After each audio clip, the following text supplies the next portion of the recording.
Thanks for supporting local, as this is the only locally owned and operated radio station in all of Tallahassee. A little mom and pop over here, baby.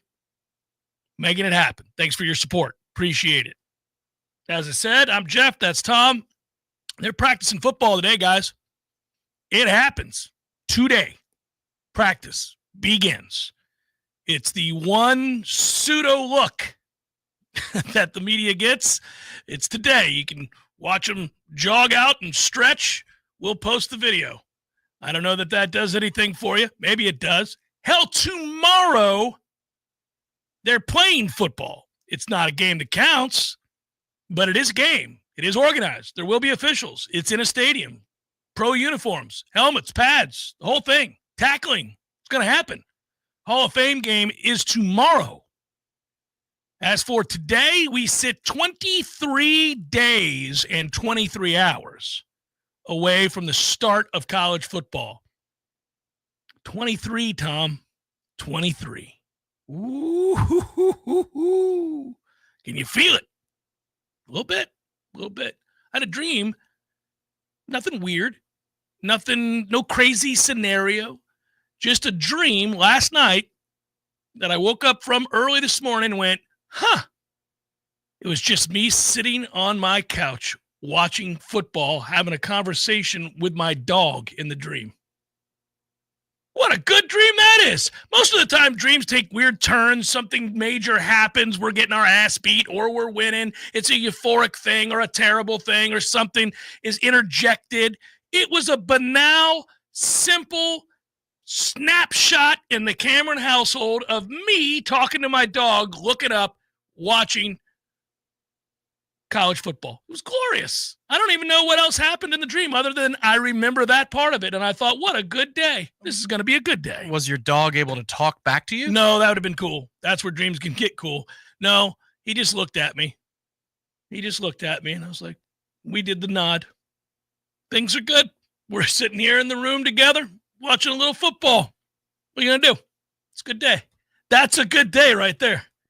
And I just smiled about it. That's a pretty good way to wake up. Most of the time, like, it's early. I don't want to get up. I was like, chuckled, got up, brushed my teeth. We were good to go. I knew coffee was next. We were going to be set.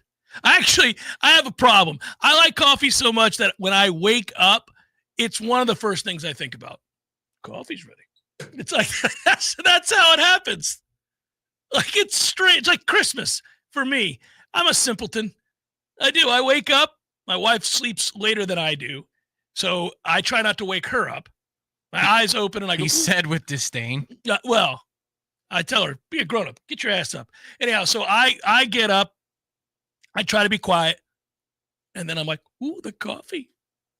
It's weird. I'll carry coffee into the bathroom before I get in the shower, and I'll rest it like it's a shower beer. Only it's coffee. Really? Oh, no. Now that is strange. It is strange. You have a shower coffee. I have a shower coffee. I put it by the towel rack that's there near the shower. It rests perfectly, and I just set it right there. Sometimes I finish washing what little hair I have, and I go, ooh, don't mind if I do. So what are we most intrigued about on this, the opening day? I would tell you that I think most of us want to see what does Ousmane Kromah look like physically? Do we think what does he look? No, I'm excited to see what he looks like. I want to, again, I'm not going to be over there because this practices while we're on the air, while we're here, kind of, and so therefore I'm not. And I wouldn't go over anyhow. I don't need to go watch people stretch, but I want to see if Aslan captures the essence via video of Ousmane Kromah. How big is he? Does he look like he can play right now? Because I want him to play right now. We invested a lot of money in him. I'd like him to. I sound like it's my money, and maybe in some ways it is. I'm a member of the Battle's End, but I damn it, man, I want to see. Are you on the hoof? You ready to go? I'm paying you big money. Let's get in here and get after it. David Johnson did call him different yesterday. He did, didn't he? And he's usually a pump the brakes guy. Yeah, he was one of the two coaches that I talked to directly one-on-one. I've spoken to him very briefly. I don't ever really ask much about running backs. And I'll tell you one of the reasons I don't.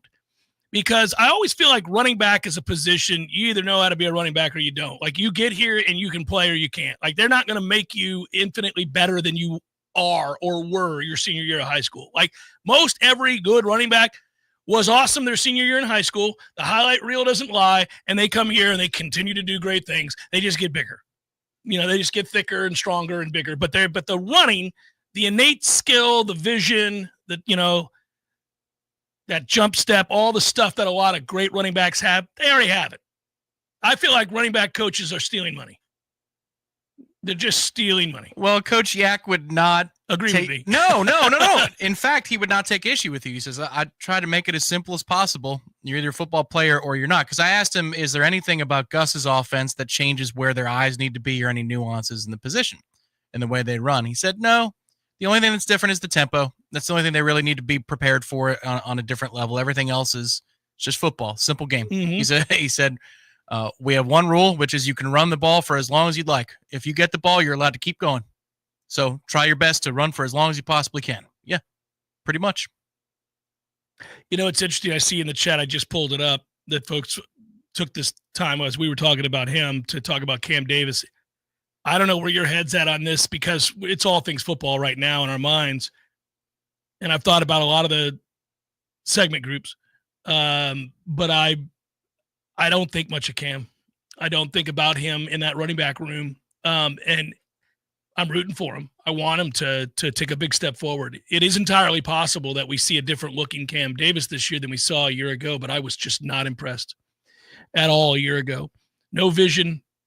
Didn't run behind his pads very well for his size. Mike called him out for, in essence, being soft. I mean, that's what he running soft. Well, he inferred as much. I mean, that's and being overweight. Now, and he called out Roydell Williams for that too. So, I guess those are things that don't excite me. I don't. It's just one of those things where I'm kind of like, Yeah, judging by talking to David Johnson, who is pretty much an optimist. Some coaches are realists. Some coaches are running out the clock. Gus Malzahn, I want to run out the clock on this conversation as quickly as I can. Right. Some guys are optimistic. David Johnson sounded optimistic about Roydell. He thinks he's the leader in the room, which he helps set the tone. Gavin is a veteran that they needed. He thinks Keziah's had a very good offseason. He thinks Cromaw's different. I will hold on to that one. And I didn't ask him about Keziah. For the record, the tape will prove that I did not ask him about Keziah Holmes specifically. You wanted to, though. I know what was in your heart. I want that moment to happen this year where we go, why did we never give this guy the ball last year? I would love for that moment to happen. But for Cam, what Yak talked about was he's just proud of the fact that he's, I think, trimmed up and gotten into shape, in football shape, which again was the beck and call from Mike Norvell in spring practice, which was we challenged him to, I forget how he phrased it, but basically it was like trim down the excess, something like that. Yeah, that's what they which said. Is a very kind way of saying, man, you chunky. Let's get better about this. Speaking of running backs, I did mention it yesterday on the show, and he's a great young man, and we find ourselves certainly rooting for him. I hated that his final season here was wasted. He was really not given the proper opportunity in that final season. The offensive line failed him and the team as well a year ago, but Lawrence Toafili signing with the Jets, at least for now, signs a rookie deal with the Jets. Come on, Lawrence Toafili. Wouldn't that be something? I do think if Toafili ends up having success with the Jets of any kind, if at any point this year somebody goes down and he's got to be the man, and you're watching him and he has like a little 2-game stretch filling in and he goes for 100 in both games, that in unison Florida State fans are going to go, son of a bitch, why couldn't we give this kid the ball? Every time he got the ball last year, he did something good, and we'd go, oh, there it is. Oh, it has to come out of the game, so Cam Davis can go for 2.2 yards per carry. Nor Singleton. Really was frustrating. And again, I'm not rooting against anybody. I hope Cam takes a massive leap forward. Maybe getting in shape will cause, confidence to rise, and he'll run with more authority.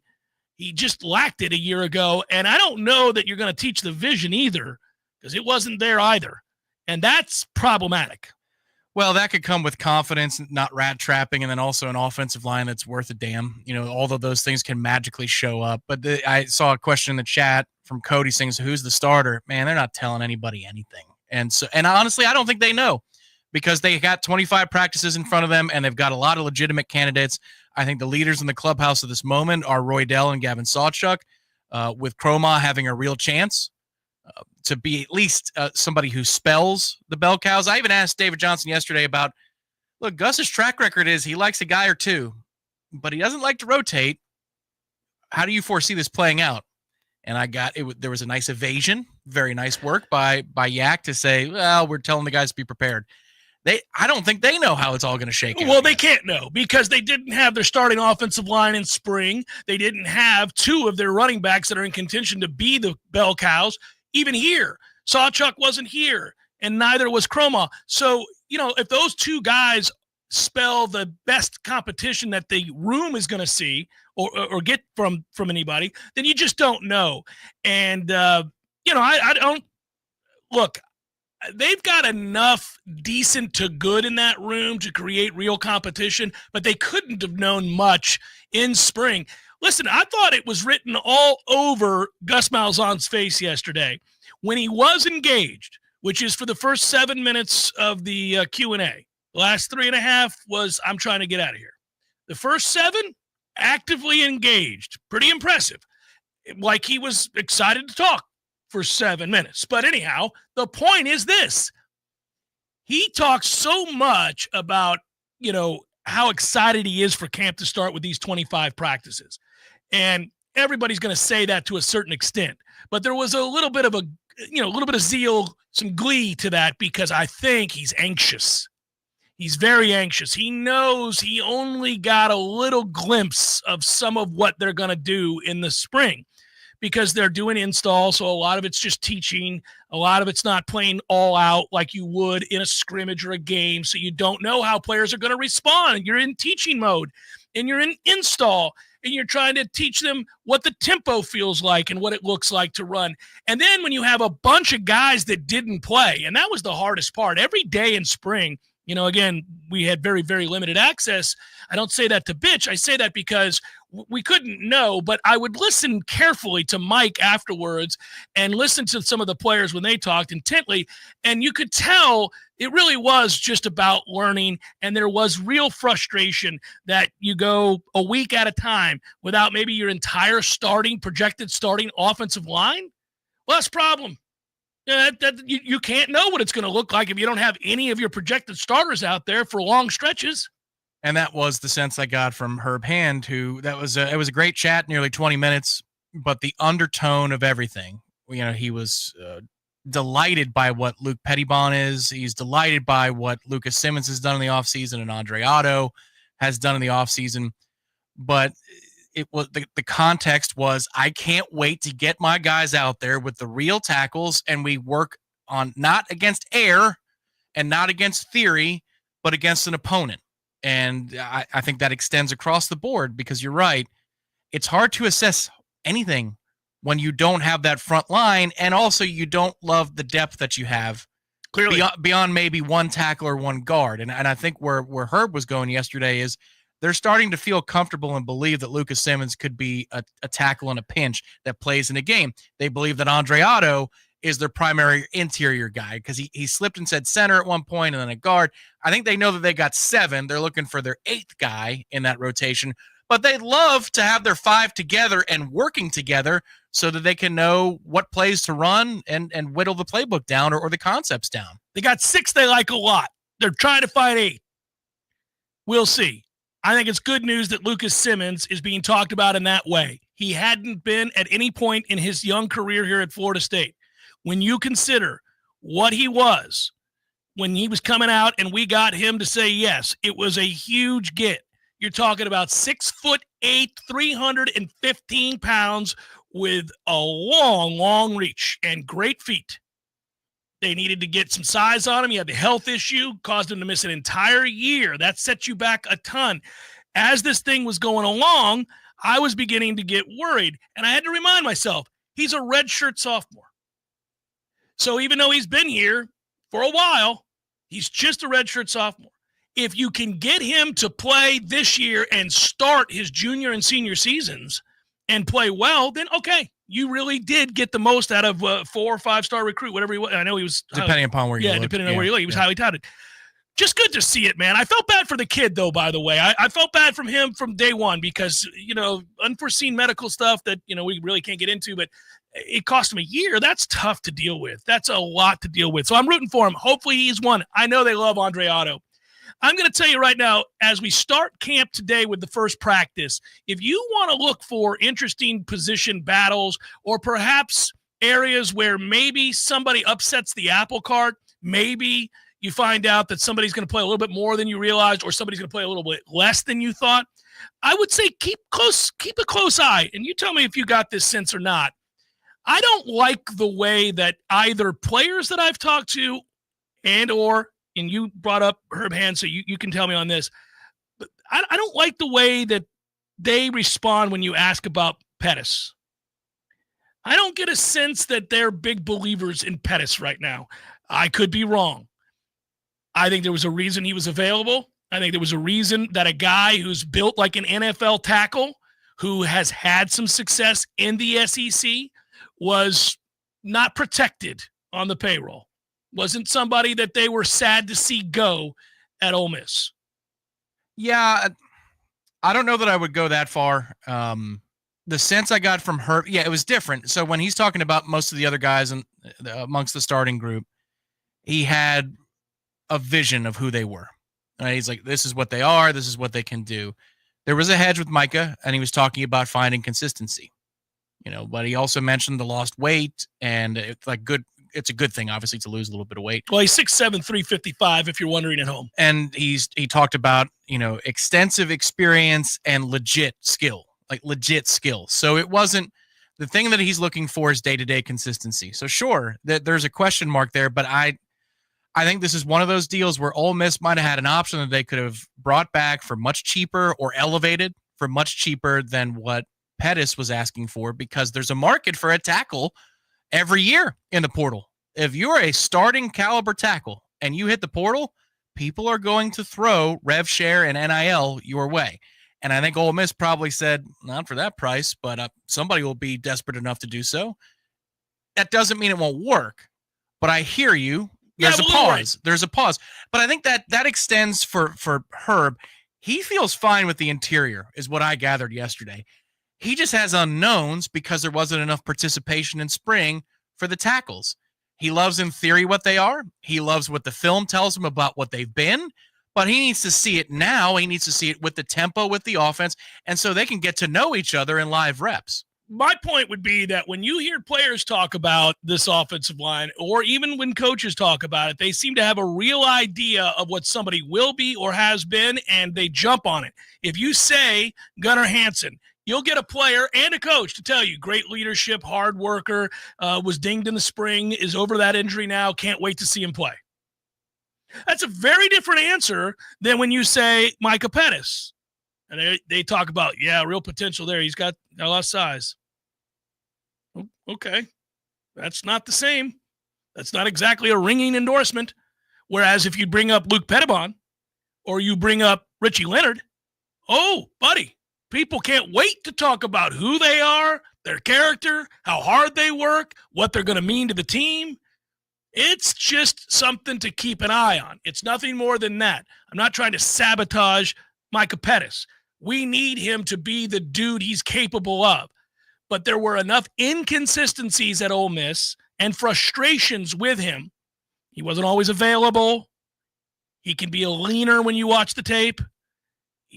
This is it, man. This is the year. You've got to be everything you should be. A, it's your money year, but B, this is your chance to put together a consistent season. Well, and it's hard to drive that point home if you're not available to practice. And I think that's another part of it here, to come back to the theme for the offense in general, but Herb Hand and Gus Malzahn, is they just need these guys to get out there, because then you can drive the message home a lot better on a field during a period of practice than you can in a meeting room when talking about, I'm going to need you to do this. No, I'm serious, Micah. I need you to do this. Yeah. It's one thing in an air-conditioned room with all 22 behind you. It's quite another when you're on the field, the heat index is 108, everybody's pouring sweat, and you get to go play drill sergeant, which Herb Hand will play at times. I think he just can't wait to do that so that he can assess the group that he has. But yes, it's a trickle-up effect, if you will, because Gus is probably saying the same thing. I need to know who my running backs are. Yeah. What can we run? Can we run left? Can we run right? I mean, he's probably thinking the same thing, and it would be nice to get those guys out there. Everybody found a way to ask Herb yesterday, do you feel comfortable these guys are ready to participate? He kind of bit and he kind of didn't. So I am interested to see in the observation period today, with the videos and the photos, everybody walking around all right? Everybody moving around? I think they're fine. I think they're healthy, but I'm looking forward to getting those AV moments, audiovisual moments today. Shannon Young, my man, made a move, as you guys know, a while back to be part of the nation's largest mortgage company. He's with Cross Country Mortgage. I tell you about that often, but really what you want to know if you're looking for a house is, can he get you that loan? Will he get you the best options to buy your new home, your dream home? You can find that out going to loansforknowles.com. That's loansforknowles.com. I'll tell you on a personal note, I know Shannon well.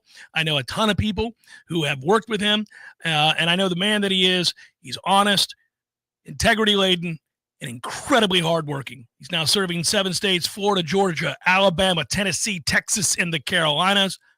Better rates, better options, stronger support, faster response, loansforknowles.com. Hey, Knoll fans, our partner ISF Inc. is a national management and IT consulting firm located right here in Tallahassee, Florida, solving the future for state governments through strategy, process, and technology. As a trusted advisor for state governments, ISF knows the importance of defining a clear and detailed strategy. Our friends at ISF can help your organization create a strategy that sets you on a path to success. ISF, your vision plus our expertise brings your brilliant ideas to life. Visit ISF.com to learn more. ISF, solving the future. Every life tells a story. At Cornerstone Memorials, we help you preserve that story with care, compassion, and craftsmanship. Whether it's a custom headstone, a beautiful monument, or a heartfelt inscription, our family is here to serve yours. Visit cornerstonememorials.org and discover how we've helped Tallahassee families honor their loved ones for over 50 years. Choose Cornerstone Memorials because the memories of the ones we love deserve to last forever. Hey everybody, this is Shannon Young with Cross Country Mortgage. Been in the industry now for 22 years. I just made the move over to the nation's largest retail lender, Cross Country Mortgage, here to serve you in 7 states, including Florida, Georgia, Alabama, the Carolinas, Tennessee, and the state of Texas. Here to offer better service, better rates, and if you were thinking about buying or if you've been on the fence and been waiting to call me, now is the time. You can still find me at loansforknowles.com. That is, again, loansforknowles.com. I've helped thousands of fellow Knowles get into their dream home, and I can't wait to help you get into yours. Give me a call today. I'm at 954-369-6171, or go to loansforknowles.com. Again, that's 954-369-6171, and that's loansforknowles.com. Equal housing lender. NMLS number 373031.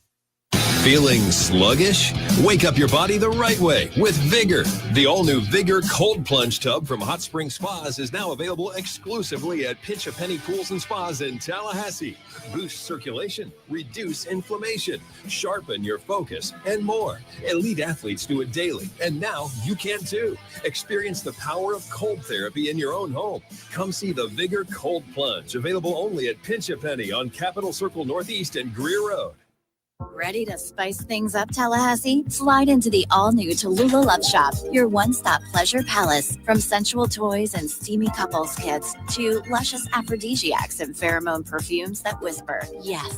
And oh, don't forget the THC slushies, flower, 7-0 kratom, and sweet edible treats that hit just right. Grab your partner or come solo and see the all-new Tallulah Love Shop at 1530 Mahan Drive. More love, more fun, always at Tallulah.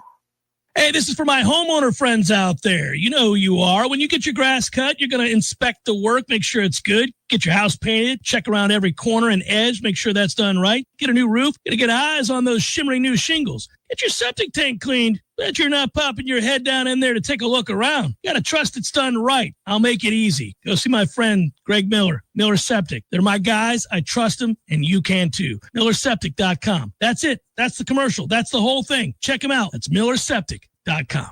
From the championship stage to coaching change and everything in between, Warchant.com remains your home for the best FSU football coverage in the business. Brutally honest columns and features, market-leading multimedia presence across video and podcast, the largest FSU fan community with a staff that combines for over 100 years of experience covering the Noles. When change comes, Warchant.com is your home for analysis from every angle. Warchant.com, your ultimate Seminole sports source. Sign up today.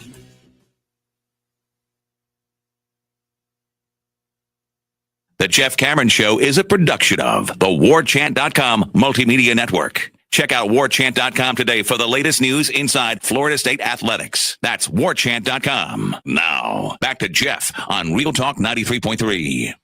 You know, other aspects today that we start engaging our minds, thoughts, topics, because practice is underway this afternoon. You know, I brought up, if you're interested, take a good long look. Let's see what we get out of camp early on once they're in pads at the right tackle spot. That's something I just got done talking about.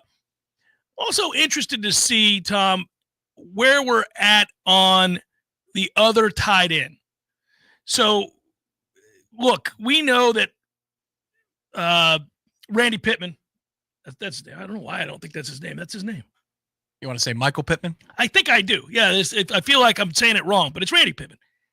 We know he's going to play a prominent role. He did in the spring. He's tough. I think he's perfect for what Gus wants to do. Gus said yesterday, and I thought this was an interesting quote, when the tight ends were brought up to him in conversation yesterday, he said, well, in my offense, tight ends really mean football player.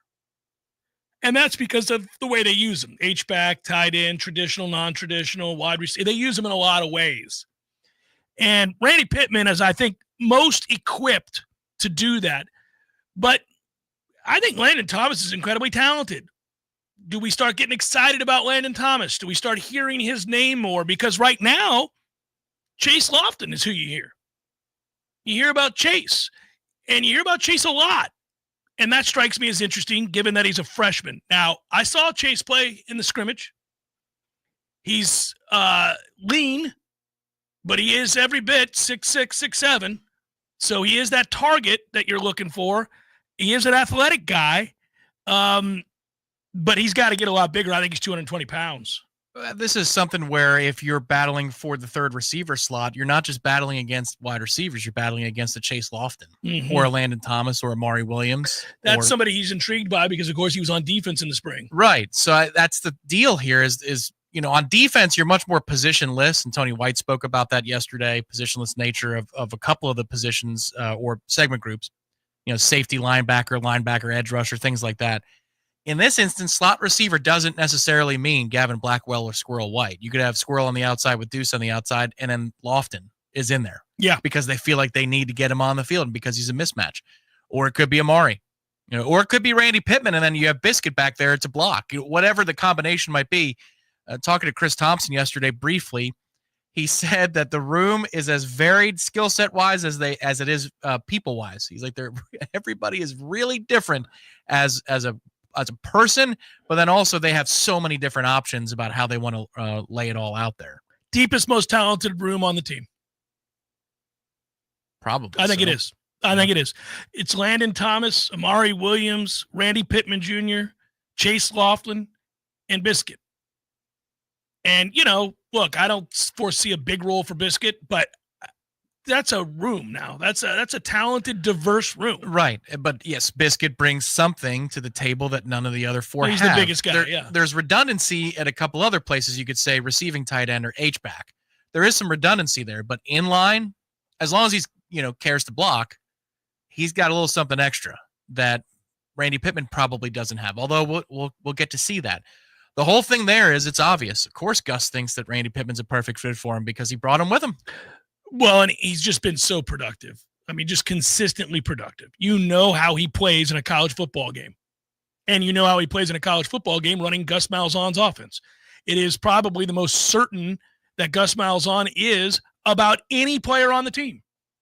It's him. It's Randy Pittman Jr. When we were talking about leading receivers and receptions and we were having the conversation, he's the guy I chose.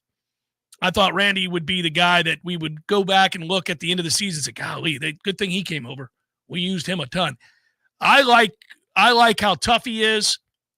He's one of the names that I bring up. If people say, who's somebody you're excited to see play this year in this offense, who's somebody that you like, that you feel confident projecting a good year from, I always say him. I think he's really, frankly, he's the first guy I say. I would love to say Deuce Robinson, and that's a fair, argument to make, because I think Deuce will make big plays with the wrinkles off of all the underneath stuff that they're going to throw. So he'll have these big splash plays. But I think in terms of consistency and toughness, Randy Pittman Jr. is going to be the guy. It'll be a lot of fun just to follow that position. This is something where when you go back and watch the game a second time after a big victory, you could see, all right, well, how did they do it? How did they attack that defense for the given day? And typically the tight end or the H-back will tell you a great story about what their scheme was, whether or not they wanted to use that player as a primary option or a decoy, how involved that player was in blocking, who they were blocking, linebackers or safeties, because Landon Thomas as a prospect was somebody who loved to block. It wasn't like he was a pass-catching receiver that they were going to have to teach how to be tough. No, it was part of his high school tape that he was tough enough and he was willing to finish blocks. So you're right to say that, how much in terms of snap count can he steal away from some of the other guys? Because in a weird way, he went from one of the most talked about players on the team on the offense, because he was a heralded get at tight end, to now lost in the shuffle because we're enamored with Randy Pittman, because the coaching staff was enamored with Chase Lofton as a recruit last year, because Amari Williams can be an absolute mismatch, and he proved that last year. But you know what? So did Landon Thomas. He had quite a few nice moments last year in a 2-10 season. Landon Thomas is a good football player. He had some really good moments in practice too, and I know it's practice, but there was a guy that would make plays down the field, and we'd go, oh, there that is. Hopefully that'll happen in a game at some point, but we would see it. And that's part of the explosive play element in Gus's offense. But, he's talking about we get the ball down the field, and you think about Deuce Robinson and the size, and Squirrel White and the speed, and Jalen Lucas and Danzy. That seam pass is really, really important with the tight end or the H-back, because they could block 2 or 3 plays in a row. Next thing you know, you're running at tempo, and you're assuming that kid's going to block, and he releases down the field, and nobody's around him. We saw that firsthand when Florida State played Auburn in the national championship game.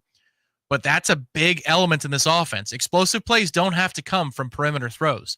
They can come from these guys. Somebody asked us where Brian Courtney transferred to. I believe, if memory serves, it's Tennessee Tech. Is that correct? I believe that's where he went to. That is correct. I wish him all the best. I'm kind of surprised, because I think he could have. Who knows? I don't know why. He was your favorite linebacker on the roster. Well, he was a tight end that I thought should play linebacker. Then the coaches heard me finally and switched him to linebacker, and then they moved him back to tight end. Good kid, worked hard, was in the rotation, did some things here and there. I thought had a chance to be a good football player, not an elite football player. He's from Virginia, where he was a great high school player. I would have thought he would go somewhere other than Tennessee Tech. Not taking a shot at Tennessee Tech. It's no ETSU. That's for sure, damn sure. Courtney could have. I don't know if Courtney could have made it at ETSU, but we'll see. I thought he could have gone somewhere, man. I'm rooting for that kid. That's an aside. Somebody asked us in the chat. I happened to glance over at the time that they asked, so there you go. Defensive side of the ball. Intriguing questions as we start camp. I'll tell you that I want to know, because they talked about him glowingly, and because my man, Daryl Jackson, said, quote unquote, he's strong like me, and he's just a freshman. And he was talking about Kevin Wynn. And he was talking about how big and strong that young man is already. I say to you, if he's anywhere in the ballpark of as strong as Daryl Jackson as a true freshman, then we got us a dude. Now he's 6'2", 340 plus pounds. So the size is there. If he's got that kind of grown man strength, you may have yourself one of those outliers, which is a true freshman playing meaningful reps on the defensive line. Yeah, I think his development is a danger to KJ Sampson, for example. Sure. This is a big camp for KJ to hold off Juju, because that's his nickname if you're just joining us after a break. It's Juju Wynn. Tony White said this yesterday in his 12 minutes that he spoke, that Wynn and the Desirs are going to have to play this year. And the way he said it, personal opinion here, struck me as not thrilled that we're going to have to rely on true freshmen as much, but they're going to have to play. And I think it's a situation where if those guys are close to the veterans that are ahead of them on the depth chart already, yeah, Tony's going to opt to play the younger kid because he'll get a better return on the investment over the long haul. So that's something that's going to be interesting to watch. Tony was largely in a pretty good mood and effusive of quite a few players yesterday. That was one moment where I thought, okay, he doesn't love the entirety of the two deep on the defensive line, and if it's in the neighborhood, he's going to go get those young kids and let them get in the rotation earlier. I mean, how could you, right? Your defensive line, like the position of defensive tackle and nose tackle, for example, because everything else is kind of hard to know. So boundary, defensive end, field, jack, all that stuff. So your real nose tackle, your real defensive tackles that are Darrell Jackson. Obviously, he's first and foremost on that list of guys. Daniel Lyons is on that list of guys who I need to take a big step forward. Your boy Sampson, who you just mentioned, is on that list of guys. And then Kevin Wynn. And from there, I don't know. I mean, we'll see. I don't know if Jenkins is going to play. Jamari Flagg. I mean, you got any number of guys. Well, and the question is, where's Darrell going to line up? Are you better off putting Darrell, if let's just say that Wynn can play and you're into October? Like if you're like, okay, we got us one here. Does that mean that Darrell can play one of the defensive end positions for 10 to 15 snaps a game? You work Wynn in there. They work together. And they become a stout 1-2 combination. It'd be huge. It would literally so and figuratively. Yes, it would be very important if they could do that. And the way that Darrell's talking, I don't think he's just going to be a over the ball nose guard or even a D tackle that's between in that A gap between the center and the guard. There's a good chance that he's going to be flexed out as a defensive end across different looks. That is going to be a headache to solve. And I think we could probably get through 5 games and still think it's week to week. We'll see what he does this week. Yeah. I could foresee in a pregame show settings that will say, well, last week Darrell was used here, but 2 weeks ago they used him in this other place. Be fascinating to see if they looked at the offensive line for Pitt and think that he could be something different. Garrett asks at Nebraska, or points out at Nebraska, Tony White blitzed 31 to 37% of the time. What do we think that number will be this season? I think it'll be high. The element of surprise, bringing it from different angles, different spots on the field is something he's going to do a lot of. There's a real sense of boom or bust to what I think they're doing on defense. I think there are going to be days where we go, oh, man, rough day at the office. Called that right into what we were the timing of it is going to be, yeah, you're right. Boom or bust. Big splash, short field, or big splash, explosive play going the other way. I would think it's going to be a fair amount. I honestly think the weaker he perceives the defense to be, the more he's going to blitz. Yes. Yeah. And he's going to try to wreak havoc. So he said there was a coach's clinic from years ago when he's at Syracuse. He said, I like to bring 5, and if I can run the following coverages. And it's a clinic. So he shows you 5 different things he can run that are both man and zone. He said he was in a coaching room one day when an offensive coach said, well, if you're blitzing him, you've got to be in zone. And he goes, do I? No, I don't. And he goes through a lesson of why he can run man or zone from a 5-man pressure blitz package that he's bringing. I think he's going to do that a ton this year. That's the sense I get. Yeah. He's going to try to wreak havoc. It's going to be boom or bust, guys. You're going to have to be patient. There are going to be days where you're singing his praises and loving him, and there are going to be days where you get torched because you're taking risks. The other thing he says, I can run these 5 coverages. I can also run 2 more, but I'm not telling you what 2 I can run. He says you'll have to be smart enough to study that for yourself. Tom, we want to know, or at least Sexy Rodriguez does. Oh, all right. Any word? Not just Rodriguez. Sexy Rodriguez. Any word on Libations Fest? I've been waiting on some high-quality JCS gear. No, but we'll get there. We're gonna answer. Libations Fest is taking a multi-year hiatus because we don't ever play here and play a normal weekend schedule. Now that's changed this year. It's first time in forever. We couldn't do it last year. We were in Ireland. Yeah, right. It felt weird to come back and do that for the BC game. I don't No. know, that's a little strange. Then we were in Orlando. Then we were in New Orleans the previous 2 years. It's just been strange. Yeah, we've had We meet have and a greets. home Alabama game this year. Yeah. And so we can do it. And I know that Bill will be excited about it. Sure. It will all be excited. Yes, we will. It's going to be fun. I mean, for real. But right, there's one thing that Jeff knows behind the scenes. I'm trying to wrap up for like 3 months now, and I'd like to get that done. And I think it might get done today. Yeah. And then we will pivot to Libations Fest. It's the Jeff Cameron Show, 93.3 Real Talk Radio, Warchant TV. This is meteorologist Paul Frobley with your...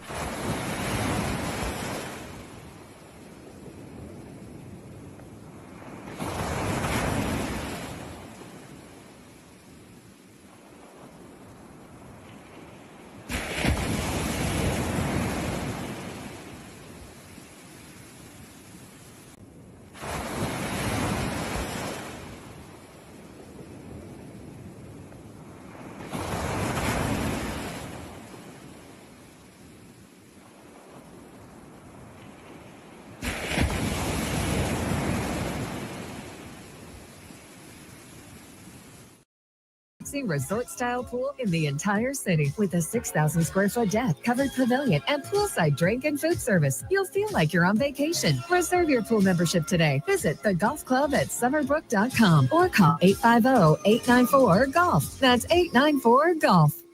At Epps Decorating Center, we're your locally owned Benjamin Moore retailer. We're your store for quality with brilliant and durable paints in a variety of sheens and thousands of colors. We're your store for service with one-on-one advice for contractors and homeowners. We're your local experts, and we're here to help with all your painting projects. Benjamin Moore, available at Epps Decorating Center with 2 locations in Tallahassee. Find a store near you and visit EppsDecorating.com. That's EppsDecorating.com.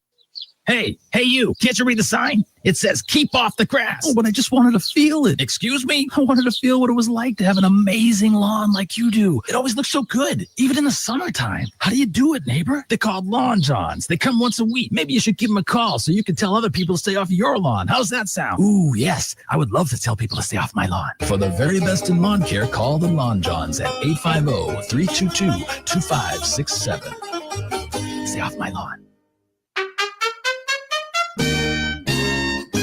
There is no Bigfoot, Eddie. Would you stop with that nonsense? There's Bigfoot, Jeff. I wish there were. By the way, I don't want you to point to me as the guy that takes all the fun out of the room. I wish there was the Loch Ness Monster. I wish there was the Bigfoot. I wish there was the Chupacabra. All the things. They're all mythical except for the Bigfoot. The Sasquatch. The Bigfoot? The Bigfoot. There's big feet. There's lots of them. So like different, breeds, like different kinds. There's like, families. There's different families. And, so there's if they're in the snow, you call them a Sasquatch. Or the Yeti. Right, yep, and then here in Florida, that's a skunk ape, and but never heard that one. By the way, why do you think it's real? We would have found them by now. They're the hide and seek champions of the world.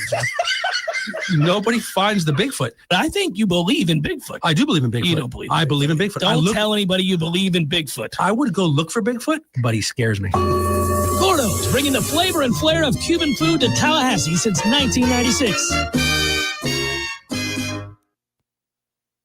The Jeff Cameron Show is a production of the Warchant.com Multimedia Network. Check out Warchant.com today for the latest news inside Florida State athletics. That's Warchant.com. Now, back to Jeff on Real Talk 93.3. Rolling on this, the first practice of the football season. They reported yesterday. Today, they get after it.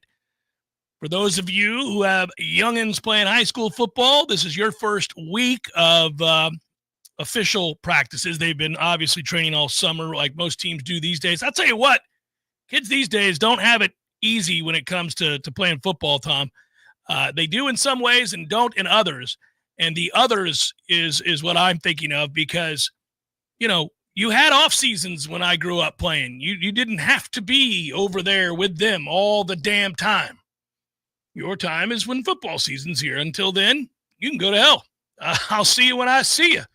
Because I'm going to see you too much when I do see you. Not now, man.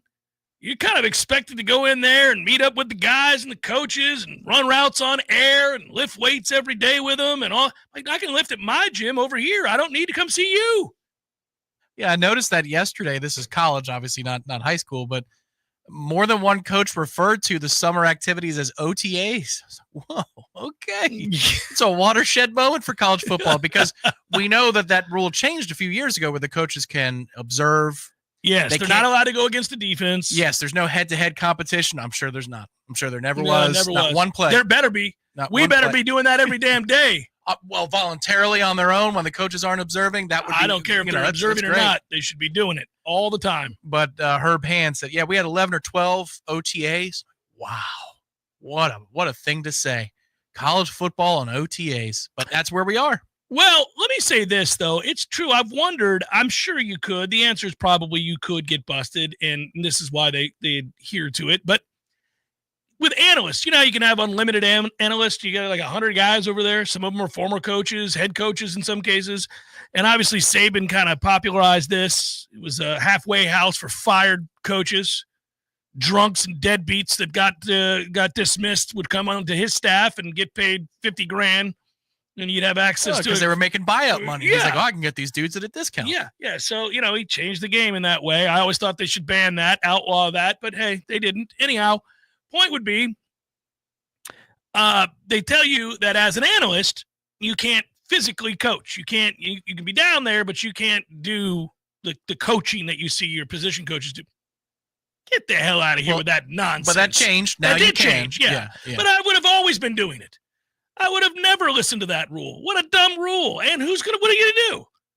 Somebody from the NCAA flying in to sneak a peek at practice? Well, now that would be a super logical reason to have closed practice during that period of time. Yes. You just close it the hell up. I would do everything in the indoor facility in the offseason, and we'd be hands-on. Right. We'd be getting after it. Yeah, you can have the outdoor work. The media can observe outdoor work. We have indoor work as well. Yeah. And in there, you're hearing Ernie Sims screaming, come on! Yeah. Lower your hands! Absolutely, I would have. What are we doing here?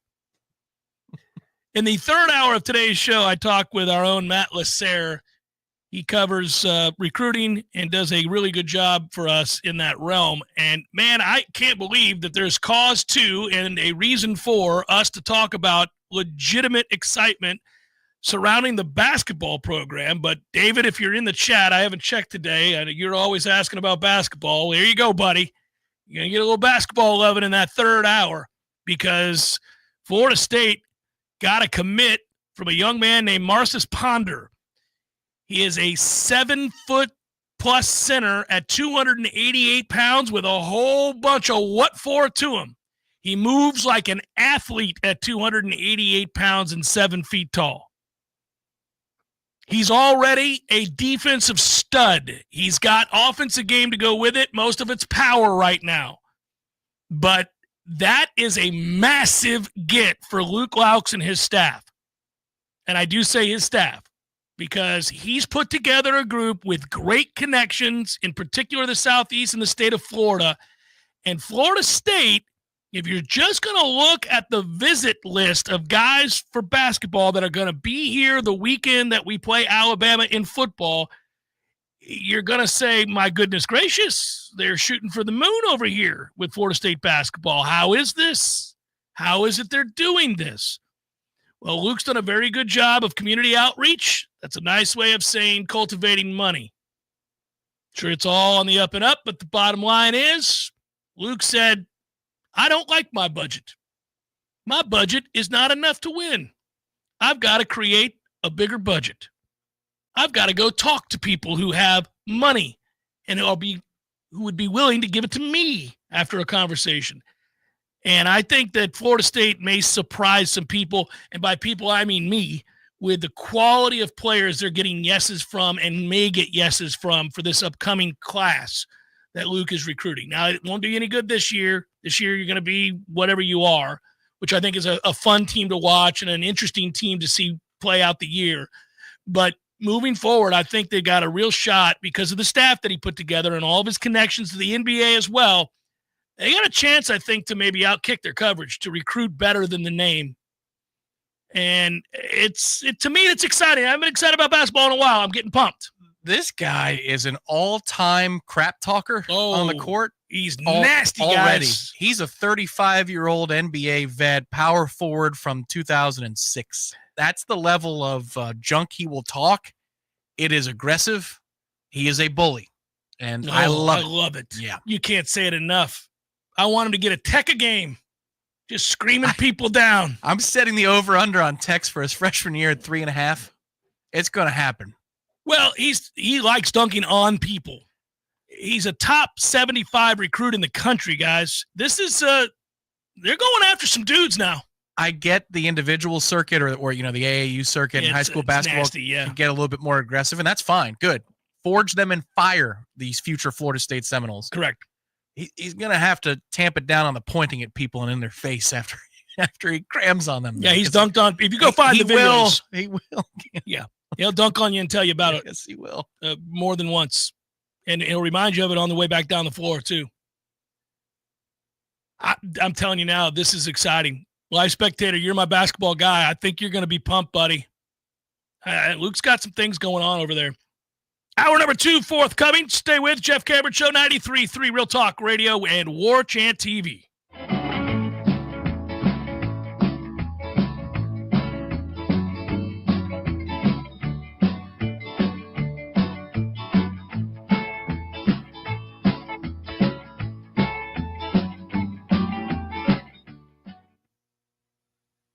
Your friendly neighborhood bar and grill just got a whole lot closer to home. You can now order delicious Smitty's Tap House and Grill for delivery directly to your doorstep. Just visit Smitty'sTapHouse.com, click the Order Online button, and choose pickup or delivery. Enjoy Smitty's famous handmade pretzel with beer cheese, juicy pub burger, or even the amazing schnitzel sandwich, delivered fresh right to your doorstep. Support local and order online today for takeout or delivery at Smitty'sTapHouse.com, where everybody knows his name. Hey, let me tell you about my friends at Tried and True Consulting, a Seminole-owned business that specializes in payments and business solutions. Tried and True's core expertise includes card, ACH, point of sale, mobile, e-commerce, and hosted payment solutions. Tried and True will help you reduce costs and increase your bottom line. That always sounds nice. Whether you're a retailer, restaurant, licensed professional, or service industry, Tried and True is saving you money. Tried and True's expertise extends to payroll, video menu ad boards, IT services, web design, and social media. It's time to make one call and tell the competition to take it on down the road. Call Don or Joe today at 844-464-6653. That's 844-464-6653. When you do business with Tried and True, they contribute 10% of the net revenue to the battle's end. So go Tried and True today. Call 844-464-6653. That chip turned into a crack? No worries. Better call Seminole. We'll fix your glass faster than you can say road trip. Road trip? Mobile service, expert installs, and no headaches. Call 850-539-4527, 850-539-4527, or go to SeminoleAutoglass.com. Your glass, your rules, but seriously, better call Seminole. Seminole Autoglass. Honey, what are these mushrooms in our yard? Portobello? Huh. Let me take a look. Oh, Shiitake. I don't know, but our septic system is failing, and our whole yard smells like. Should we try to cook these up and eat them tonight? This is bad, Sheila. Well, we better fix it soon, or we're going to be in deep. Sheila, look. It's Crud Septic. Our prayers are answered. Call Crud Septic Service today. Pump outs, installs, repairs. CrudSeptic.com. That's CrudSeptic.com. There's fun to be had every night at the Corner Pocket. Take-home prizes on Trivia Tuesdays and Beer Bingo Thursdays. And kickstart your weekend with Martini Fridays. Plus, happy hour runs every weekday and game day specials every time the Noles take the field. Watch all the best games at the Corner Pocket's Vegas Wall, featuring 560 inches of flat-screen TV heaven. Oh, really? The best food, the best drinks, and the best place to watch all the games. Tallahassee loves the Corner Pocket. Coming up next, more of the Jeff Cameron Show. Live and local on Real Talk 93.3. WVFT, Gretna, Tallahassee. Your Sports Flash update on Real Talk 93.3 in Tallahassee. 3 Florida football players being named to the Outland Trophy and Bronco Nagurski Trophy preseason watch list, as the Outland Trophy goes each year to the most outstanding interior lineman. Senior offensive lineman Jake Slaughter and Austin Barber being named to that watch list. The Nagurski Trophy goes to the top defensive player in college football and senior defensive lineman Caleb Banks on that watch list. At Miami, junior defensive lineman Reuben Bain Jr. on the watch list for the Bronco Nagurski Trophy, while offensive lineman as Cooper and also Francis Malioga, they have been named to the watch list for the Outland Trophy. Baseball yesterday, the Rays lose to the Yankees 7-5. Marlins beat the Cardinals 5-0. This Sports Flash is presented by Progressive. Bundle auto and home, renters, or condo insurance and save with Progressive. I'm Matt Pauley on Real Talk 93.3. We're definitely going to be late to the concert. I feel like we should be there by now. I'm just taking a little detour. I got to fill up my gas tank, and I know this place a couple towns over where the gas is cheaper. Are you serious? We're going to be late for the concert because you're driving out of the way for cheaper gas? Just use Upside. What's Upside? Upside is the free cashback app that gets you real cash back for every gallon of gas you buy. Wait, I can get cash back just for buying the gas I need anyway? Yes, I use it all the time, and I've made around $200. Now pull over so you can download the Upside app before we miss the concert. Download the free Upside app now to earn cash back every time you buy gas. Use promo code LIFE to get an extra 25 cents per gallon on your first tank. You can cash out anytime, right to your bank, PayPal, or as a gift card for Amazon and other brands. Just download the free Upside app and use promo code LIFE for a 25 cents per gallon bonus on your first tank. That's code LIFE for a 25 cents per gallon bonus. That's code LIFE. Attention all sandwich lovers. Café de Martín is bringing Peruvian fire to your lunch break with their all-new summer sandwich combos. Asado that melts in your mouth. Fried fish so fresh and crispy, it snaps. And smoked pork or chicken? Yes, please. Combos with Peruvian fries and an iced tea for just $15.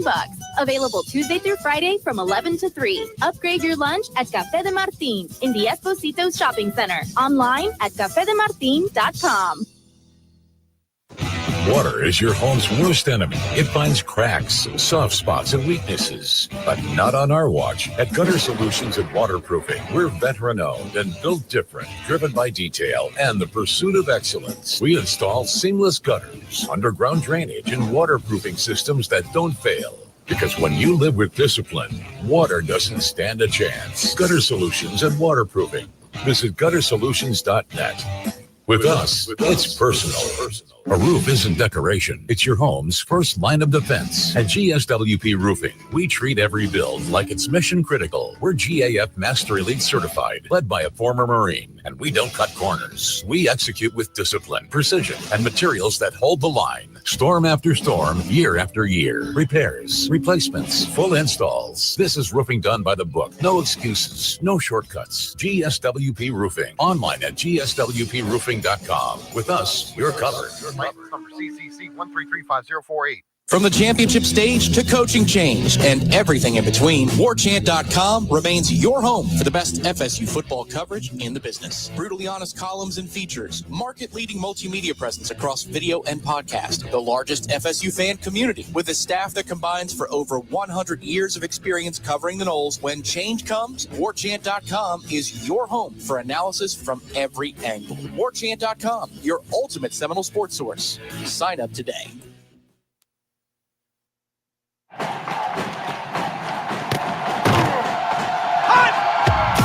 Broadcasting live from Florida's capital city, this is the Jeff Cameron Show, brought to you by Orange Theory Fitness on Real Talk 93.3. Now, stop what you're doing and listen closely. It's time for the Jeff Cameron Show in 5, 4, 3, 2, 1.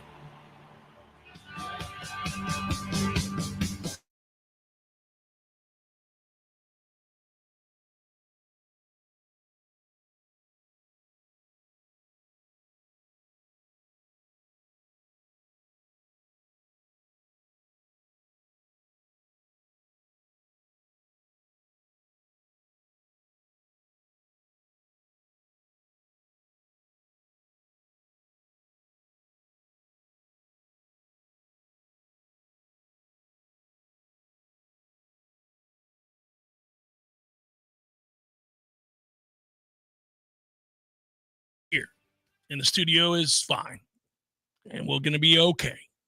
I need the rains to hold off. You don't care about that, but I'm just sharing. I'd like that not to happen today because my lawn is out of control. It's calling me. You could get lost in my lawn right now. I was gone to Charlotte. Then I went down to Tampa St. Pete. Then I was back here. I wanted to do it yesterday. It rained in the afternoon. If you lost a golf ball in my lawn, you would not find it today. It's that bad. And I am a stickler about these things. I get mad at the other people when their lawns are too long. I'm that guy when I walk my dogs. Bob, get it together. Look at this. You're on my street. Let's get it together over here. So, that kind of stuff. I can't be the guy that I'm complaining about. Yes, no hypocrisy. No. Not on this show. I was hitting through that on Sunday, some of that heavy stuff. Mm-hmm. It's all right, though. I'm strong. It just, after your third or fourth one, you're like, this is exhausting. Yeah, it's a bit much. Good Lord. Kurt and Garrett, good job on the membership. I just now saw that you're green, which tells me that you have done whatever you do for the stickers. What does that, just become a member? Yeah, Warchant Premier. Okay. And you get the stickers. And you support us.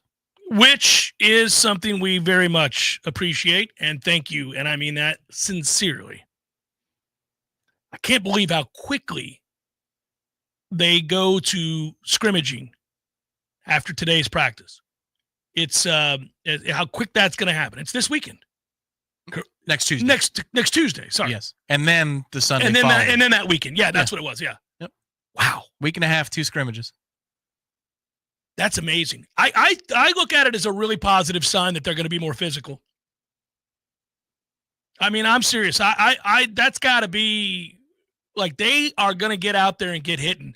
And if you're Gus, you got to. And if you're Tony, you got to. And if you're Mike, you got to look back at last year and say, we weren't tough. The word soft was used way too often to describe Florida State last year, and it was an accurate descriptor, and it can never happen. It can never happen. Not at this level of football. You just, we're not dealing with kids. These are grown-ass men. You cannot be a soft college football team and be any good at all. And that, that was just part of their problem. But boy, was that a damning statement. And I don't think that Gus or Tony want any part of being on a team that could ever be thought of as soft. They're going to hit. You can't run the ball. You can't be the team that wants to dominate the line of scrimmage, run the football, stop the run on defense, which is Tony White's big thing. Obviously, he's talked about that. He's done that everywhere he's ever been. You can't play that kind of football and be finesse. It's all about nastiness in the line of scrimmage and coming up and hitting and swarming to the ball. So to me, when those two guys got hired, I said immediately, that's going to change practice. That is going to change practice.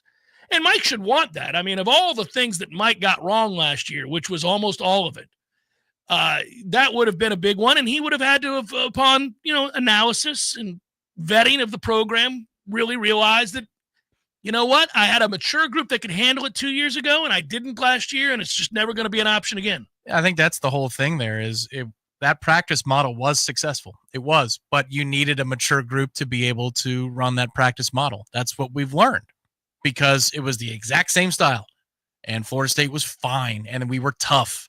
2022, one of the most physical running attacks in the country. 2023, extremely physical, especially in November, that defensive line.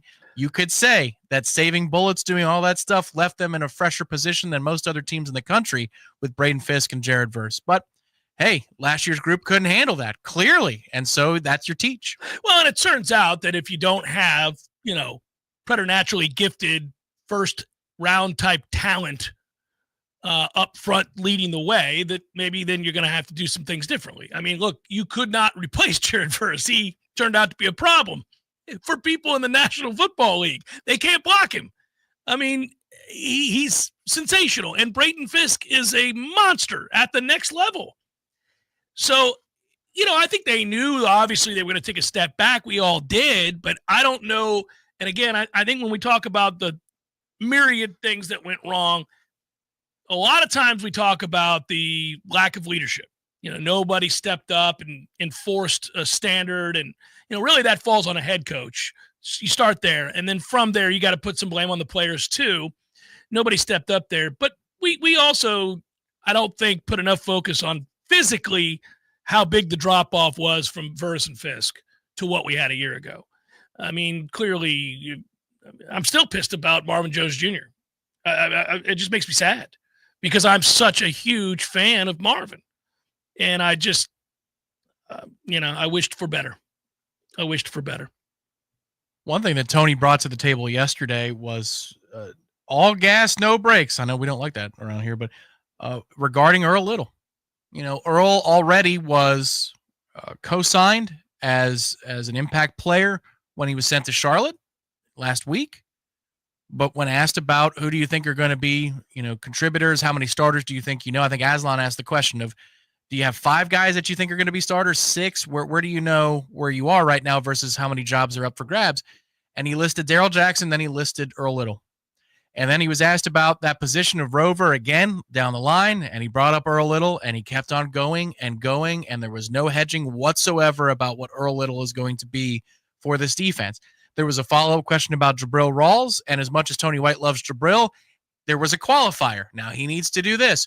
There was none of that for Earl Little, and I find that a most fascinating development, that Tony White is all in on Earl Little. It's more than just sending him to Charlotte because he's a physical player who's a good leader in the locker room. Like, as a Rover, there you go. There's one of the guys that you can put in ink, and the defensive coordinator loves him and what his skill set brings to the table. Because he's violent, and he triggers, and he'll hit you. He's fast, and he doesn't care. He'll throw his body out there. I mean, you're looking for 11 of those guys.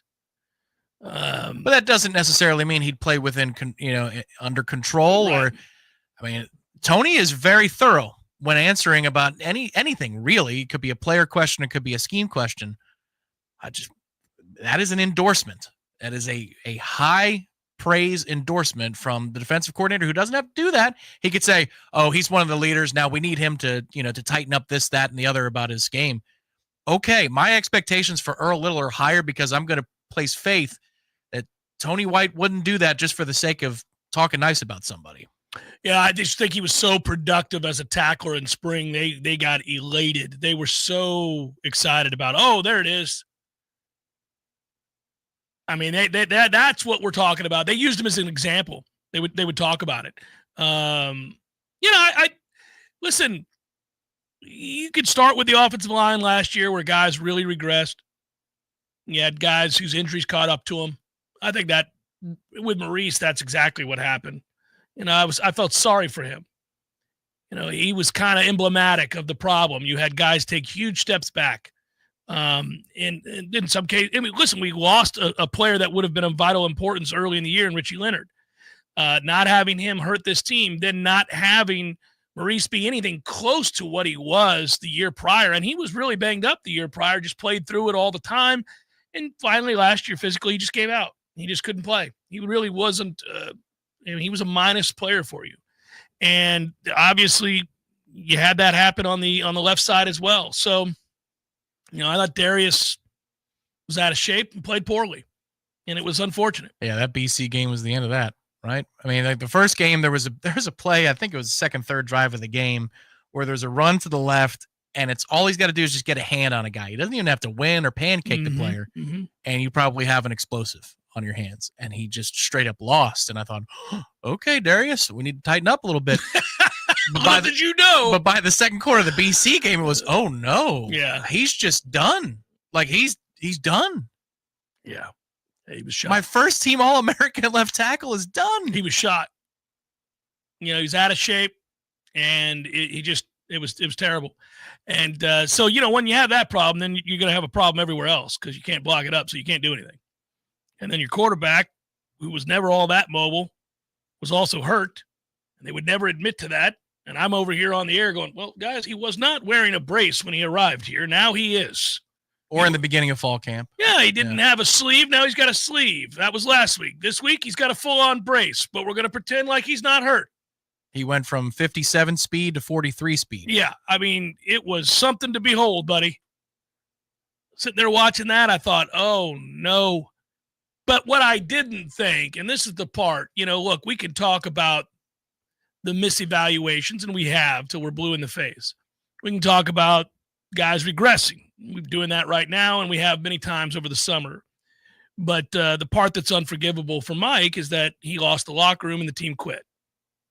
And that's why we watch with a jaundiced eye what this team will be this year, because I think that's the question you end up saying to yourself, and every Florida State fan is saying to themselves today, the day of the first practice.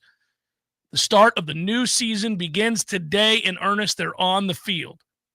Is when you lose the locker room and culture is not where it needs to be, can you as a coach get it back?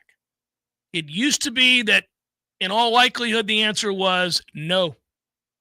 It's done. You're going to have to fire that guy. They quit on him.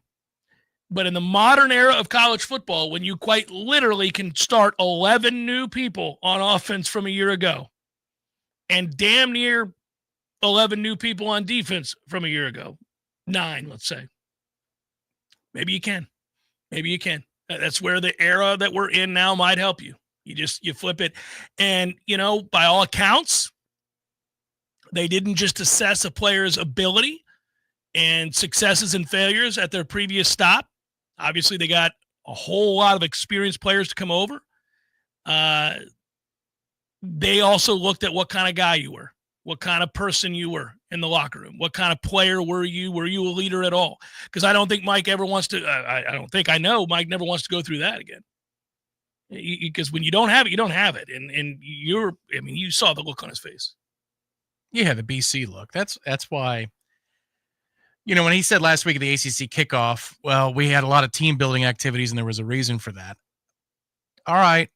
I don't know that you would have looked so stunned in the first quarter, second quarter at Boston College if you had flagged that earlier, that you were holding team activities. Yeah, you weren't buying it. Yeah. No, I don't buy it. I don't. Maybe, not to that extent. Not to that extent. Not to the extent where it's like, well, that team never got along, but this one does. Like, man, really? Oh, we're going to be that definitive about it now. Because you wouldn't have been stunned. You would have been, instead of looking like somebody just murdered your dog in front of your face, you would have been pissed. You'd be like, damn it, I knew this was going to happen, instead of, what do I do? Yeah. He was there's fight, flight, and freeze. My man was frozen in that moment. We'll never know why. I mean, we could speculate the answers as to, the lack of leadership and the misevals of the players that transferred in and all that stuff. But man, to the extent that he was frozen, like you're talking about, I don't get it. I don't get it. We all have been put in desperate situations before where things aren't working out the way that you want them to, or ideally. And so, assessing on the fly in that situation can be rough, because you have this idealized version of what you expect things to be when you make decisions in the workplace. And then when that doesn't work out, that reflects poorly on you. You can get into your own head a little bit there, and you're constantly fighting it. And you want to give people opportunities, second chances, third chances, if you've invested in them and put them in those roles. But at some point, we're all realists. You're no longer in limbo, and action is required. And this is a guy who's been a great leader in his career, meaning Mike Norvell. In his previous stops, he ascended very quickly right from the get-go of his college coaching career, and then obviously did great things at Memphis, did great things here the year before. So it's in there. How he didn't just en masse decide, well, if I'm going to lose, I'm going to lose with this. We're not doing all this. We're not out here going to just stand around. I'll pull your ass. Yeah. I'll start a freshman. What do I care?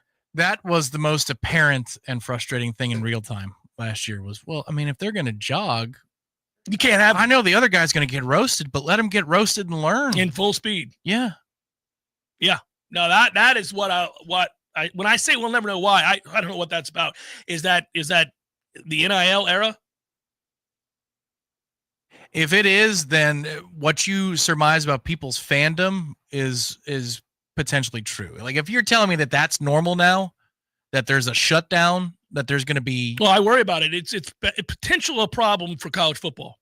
Well, once again, collective bargaining would help that an awful lot, because the kid would be stuck at that point. Yeah, they got...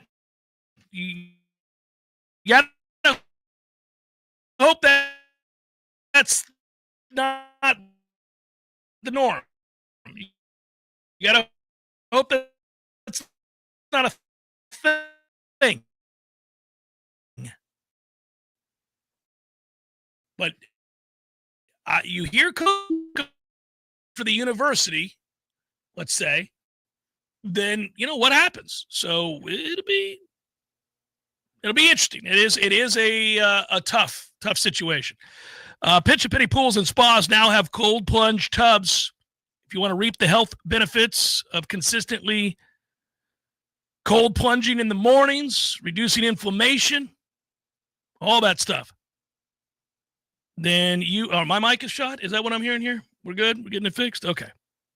Pitch Penny pools and spas have those cold plunge tubs now. And of course, given the fact that they have the Hot Springs hot tubs, Hot Springs has dipped into the cold plunge game. They're the best in the business of making these tubs.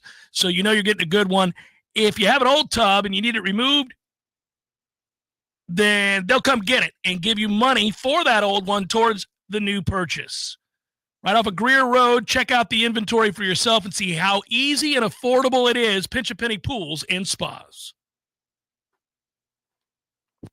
Here's the cold, hard truth. Your body needs more than you're giving it to stay healthy. And now it's easier than ever with Vigor, the all-new cold plunge tub from Hot Springs Spas. Available only at Pinch a Penny Pools and Spas in Tallahassee. Cold plunges reduce muscle soreness, boost mood, improve sleep, and so much more. It's not just a trend, it's science-backed wellness. And now you can have it in your own home. Ready to feel alive again? Pinch a Penny has the exclusive home use solution. Visit us on Capitol Circle Northeast and take the plunge.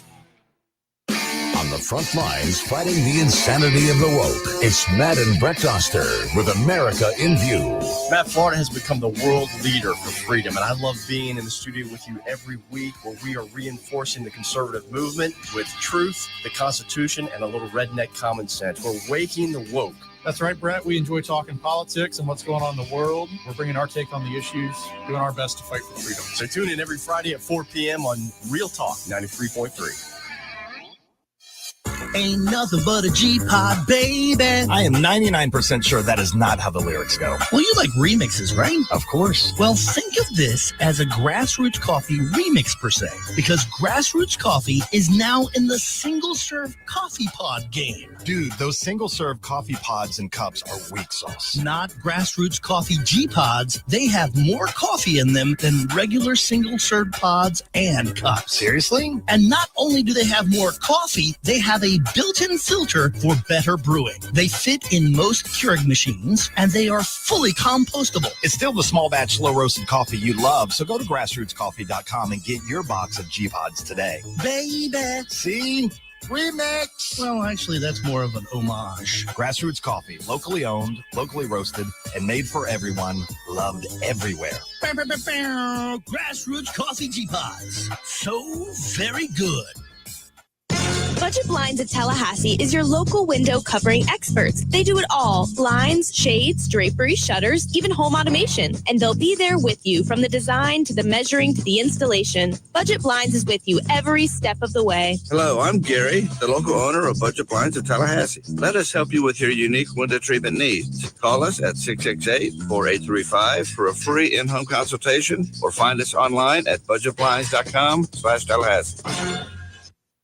Give your business a facelift with a modern, consistent, creative brand overhaul from Curiosity Marketing Group. These days, it's not enough for your business just to have a standard website or a Google listing to reach your customers. Your business needs to stand out with eye-popping branding, modern web development, and strong marketing. And it takes a team to pull it all together. Words and websites matter. At Curiosity, we make the most of yours. Find out more at curiositymg.com. I used to fight almost on a daily basis working on my business website. I'm a pretty smart guy, but I could never get it to function the way I needed it to, and I was losing customers because of it. That's when I called Curiosity Marketing. They listened, they understood, we collaborated, and in the end, they delivered beyond my highest expectations. Now, I can barely keep up with the work. They say the future belongs to the curious, and now I'm excited about the future of my business. Find out more at curiositymg.com. There's fun to be had every night at the Corner Pocket. Take home prizes on Trivia Tuesdays and Beer Bingo Thursdays. And kickstart your weekend with Martini Fridays. Plus, happy hour runs every weekday and game day specials every time the Noles take the field. Watch all the best games at the Corner Pocket's Vegas Wall, featuring 560 inches of flat screen TV heaven. Oh, really? The best food, the best drinks, and the best place to watch all the games. Tallahassee loves the Corner Pocket. The Jeff Cameron Show is a production of the Warchant.com Multimedia Network. Check out Warchant.com today for the latest news inside Florida State athletics. That's Warchant.com. Now, back to Jeff on Real Talk 93.3. You know, when you were over there yesterday, Tom, and I know you bore witness to it, I saw some people online talking about it. I'm very intrigued by this. Don't want to create over too much concern or overreactions, but we'll have a lot of construction going on over there at Florida State as we enter August. There was stuff everywhere. An awful lot going on over there as we enter August. Yeah, so a lot of work being done in the stadium. You can hear it in some of the coaches' interviews. The mic I had for Herb Hand was pretty good, but you could still hear the hum behind because they are working on connectors from the west side to where the varsity club is, which is the student section area. So they're working on the connections over there. Large work sites. I know they're trying to work overnight because of this insane heat. So they're losing a little bit of productivity, from 10 a.m. to 3 or 4 p.m. because you're especially inside that stadium with the reflection of all the seats, the bleachers. That's got to be 120 degrees in there, 130 degrees in there. When I got in my car yesterday, it was 115, and the temperature inside the car was 116 degrees. So I can only imagine what it's been inside Doak. So they're working overnights, but there were a lot of dudes inside Doak and around Doak trying to do some other work as well. It's very busy over there from a construction standpoint at Doak, not just at the FOF. A little worried about the football-only facility thing, but now if that bleeds over into worries about Doak with the Alabama game, that ain't good. That will not go well. I'm going to guess that the stadium is ready to go on time. I think so.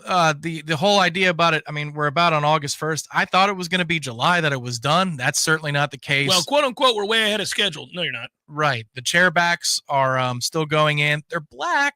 I found that interesting. But they're mesh and breathable. They're mesh. They're mesh and breathable. Don't worry about that. I care about the people for the temperature. I know that the people on the other side are going to say, well, we're in the sun, so y'all can screw. But, Yeah, but mesh and breathable offsets your problems with the black mesh. You'll be all right. I just wonder, we've talked about the Champions Club, the Lang Memorial Champions Club, and how when it's empty, it looks a little shaky.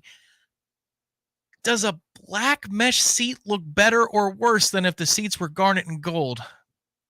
If let's just say that it's a little sparse for the East Texas A&M game. I don't know. Yeah. We're all going to find out. We're all going to find out.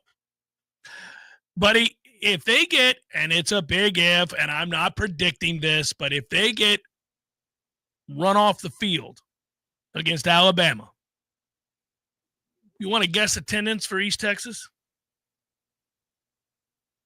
No. 40,000? They're not going to get run off the field, man. I'd like to believe that's true. Let's hope that's the case. We're just getting camp underway today, buddy. There's no reason to get down in the muck, create scenarios in which we watch Florida State lose by 35. I'm not saying that. I'm not doing that. By the way, we're not the only team that's practicing. You start getting news from all around the country as practices begin. The news out of Gainesville ain't good if you're a Gator and you're listening to this. DJ Lagway is going to open camp same way he closed it, watching from the sideline in a boot. I mean, this is a constant problem with this young man who's a very talented quarterback, but he's got a pretty severe calf strain, and he's got to wear this boot. Your whole season kind of... Calf strain? They disclose that? Oh, wow. Why would you ever disclose that? Now, he missed spring with a shoulder injury. Then he underwent sports hernia surgery. Really? And he had the hamstring issue a year ago, in which he was carted off the field and then played like a week later. Yeah, I know about the in-season injuries. I didn't realize that. Wow. He's a walking MASH unit. Tells you how much I pay attention to rivals when we win 2 games ourselves. And now his calf is strained, and those things can be nagging. I don't wish this on the young man, so don't misconstrue it. I'm just saying that situation is, according to Napier, quote unquote, this is not ideal. Oh, really? You think, Billy? We got a bit of an issue. Your career rests in the hand of that young man. He does not operate Lagway under the same press timeline that a Carson Beck would, though, because Florida does have a patsy on the 30th of August. They play the LIU Sharks, and I didn't even know that was a thing. The LIU Sharks, kind of a cool helmet. And then next week they host USF Saturday, September the 6th. So you probably need him for the USF game. Yeah. You certainly do need him, though, for sure, the 13th of September when LSU is a road date for Florida. So you probably need him by September 6th to ramp up for the LSU game, but they got an extra week to work with if they need for Well, they start practice today, and all I'm saying is if I'm Billy Napier and my man has had sports hernia surgery, a bad calf, a messed up ankle, a shoulder that caused him to miss all of spring, now we start fall camp, and he begins on the sideline in a boot because of a calf strain, buddy, I'm a little nervous. My career is on the line. We look good at the end of last year. If I'm in his mindset, like we looked pretty good last year at the end of the season with the wins over LSU and Ole Miss. Got a little momentum. We got a quarterback that has vouched for me time and again, but we did just go 7-5. We weren't great. So I'm going to need him to get healthy with the quickness. Well, and then also if you're Lagway, I saw this in the chat, and it is the injury du jour. Sports hernias once upon a time were a big injury, separated shoulders, pec tears. Well, all the stuff with the groins. Yes, right, the core injuries, because as the trainer once told us about, they said, we're not training the right way. We're ripping our bodies apart. They've been able to create unbelievable strength and functional movement, and just ripping it from the bone. There was a period there for about 5 years where it wasn't matching with the stretching and all that kind of stuff. But Justin says those calf strains also seem like they can lead to Achilles injuries. The Achilles injury is the injury of the now. Seems like everybody's suffering Achilles. So if you're Lagway's camp, this is again where you got to think about the larger picture. Even in the rev share era, we ain't rushing back with a calf strain, guys. That's what my camp is telling Napier and the Florida Gators staff. Is like, hey, we're going to be very sure that we're up to full speed. We're not going to risk it with a calf strain.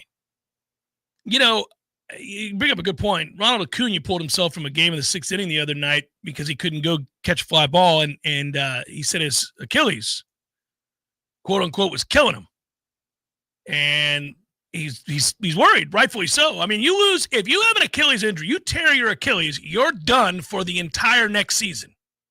That's it. You're gone. We just got done watching this in the NBA Finals. But, your year is over. And Acuna, started the year late because of the prior injury last year with the torn ACL. And he's come back and been very productive, but he's hurt again. This is the problem with him in general. There was a conversation in Atlanta about whether or not to trade Ronald Acuna. Now, look, boy,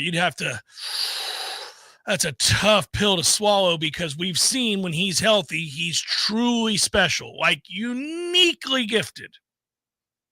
But, he's also hurt a lot, constantly. You don't know if you're ever going to get him for 100 games. And so it's frustrating. But Corey Clark and I were talking about this. That's his team, and he was saying, I would think about trading him. I said, Corey, you're going to get a discount. I mean, nobody's going to trade for the talent that he is when he's healthy. They're going to trade for the guy that's had 2 repaired knees and now is complaining about his Achilles. You couldn't sell now. You're going to get screwed is what you're going to get. Yeah, if you traded this instant, you wouldn't get anything. But this winter, you certainly could. I mean, they're going to have to think about that. How are they going to reload? And what's the time frame? Do they think that this is just, wow, we've been really unlucky for 2 years from a health standpoint. Don't you worry, 2026 is going to be different? Or are they going to take the tact of, we'll probably need to unload 2 of our 3 best players and get a heap of prospects in return, and we'll hit free agency pretty hard next offseason? It's amazing how fast it happens. It can happen quick. They just signed everybody for discounts to long-term deals, and it was, well, this team's locked in and loaded for the next 6 years, and they're all going to be awesome. And now it's, boy, oh boy, what the hell? I think in some cases they're outliers, and I would stick with them. I would do what they did in Toronto and just kind of run it back a little bit. But they have had some injuries to the pitching staff as well. They got Strider's had several issues. Yes, the Acuna stuff is really problematic if you're a Braves fan. I mean, he is always hurt.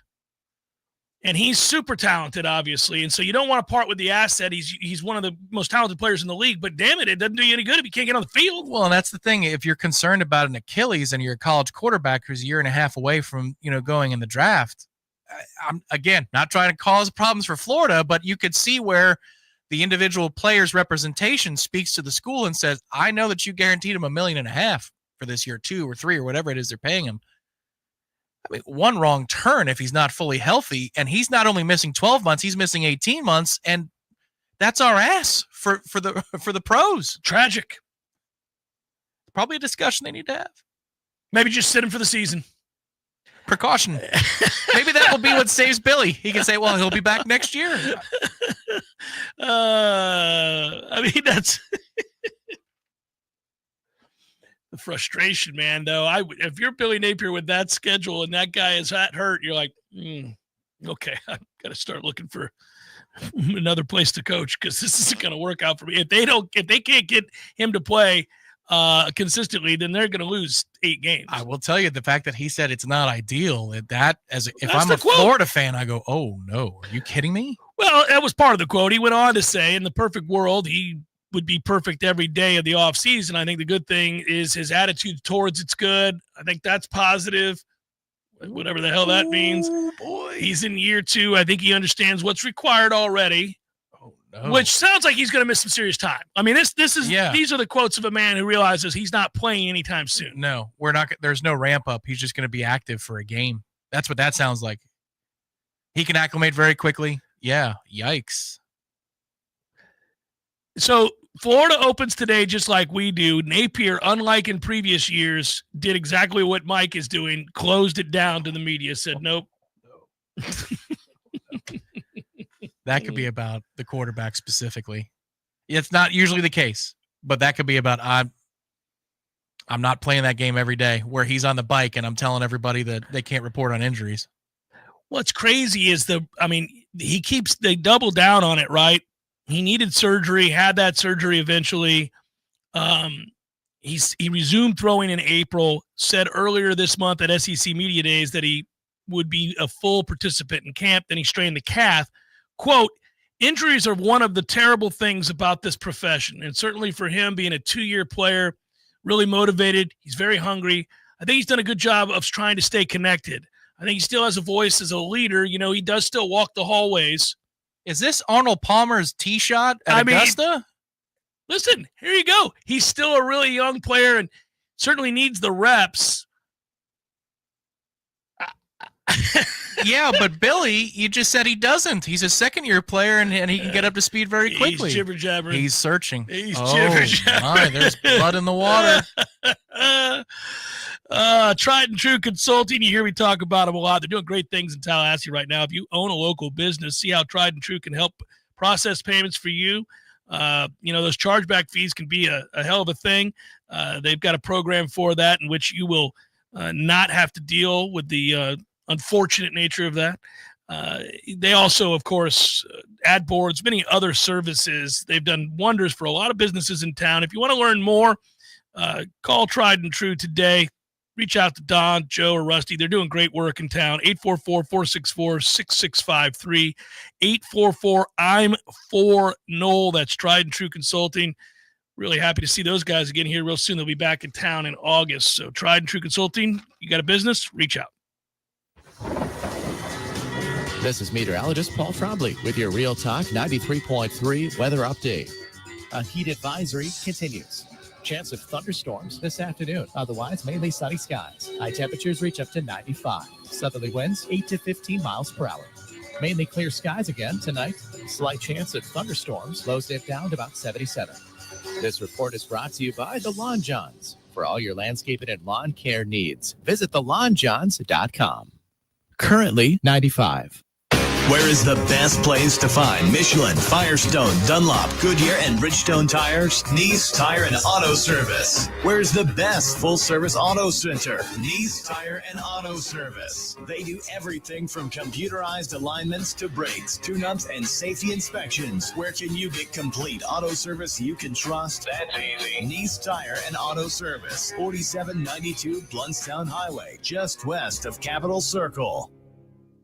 Leaky faucet, busted pipes, clogged toilet? M&L Plumbing is here for you. For all commercial, construction, and residential plumbing issues, call M&L Plumbing at 575-9393 or visit online at mnlplumbing.com. Real Talk 93.3 FM and the Greater Tallahassee Chamber of Commerce proudly welcome this month's newest chamber members. Businesses making a difference right here in our community. American Made Cleaning Maid, LLC, ATC Healthcare Services of Northwest Florida, DSR Public Health Foundation, Levco Technologies, Merchant Management Group, Redemption Orthodontics, Bradfordville, Wilkerson Notary Services, LLC, and Willie Jewell's Old School Barbecue. Thank you for investing in Tallahassee and growing local with the Greater Tallahassee Chamber of Commerce. Find out more about chamber events and membership at talchamber.com. There he is. Haven't seen this guy since, what was it? Oh, shoot. U2 at the Sphere in Las Vegas, baby. Hey, how about that, man? Wasn't that fun? Good show. Good show. Everything about it. Nearly perfect. Nearly perfect. I had everything I could possibly want. I wanted one thing, couldn't find it, and I looked everywhere. No Cubans. What do you mean? No Cubans. There was Cubans. No, I didn't see any Cubans. Dude, no. I'm sure there was Cubans there. I mean, you know. No, I walked around. There was a moment right before the show. I thought, got to find some Cubans. Nothing. Dude, there's Cubans. There was Cubans. I'm sure there was Cubans. In Las Vegas? In Las Vegas. No Cubans in Vegas. There's Cubans in Vegas, man. Eddie, there were no Cubans.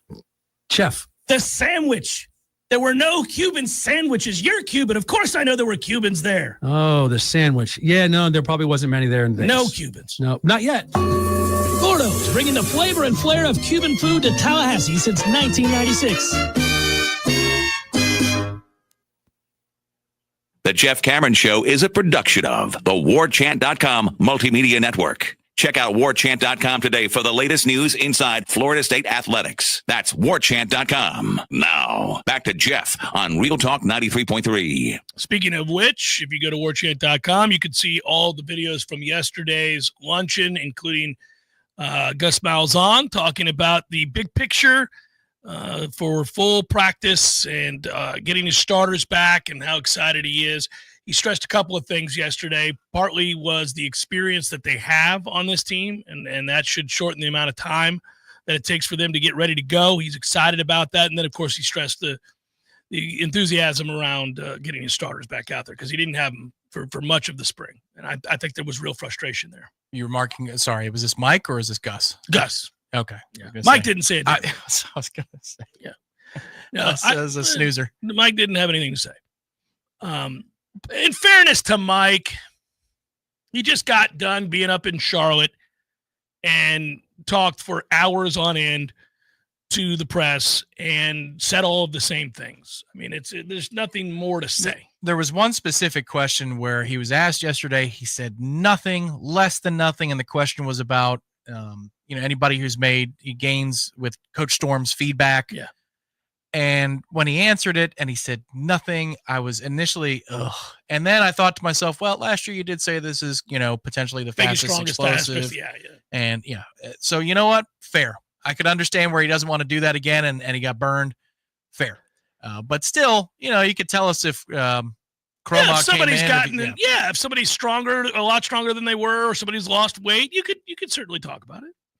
I mean, he is so afraid of making the same mistakes from a year ago that he's just not going to tell you anything. He's not going to say anything. It's going to be boring. It's going to be coach speak. It's what it's going to be. And you know that. It's rhetoric. It's just but, the through line of messaging in Charlotte to now is that he's understanding that no matter what he says, it doesn't matter. He said a lot of things last year, and they stunk to high heaven, and nobody's going to trust it.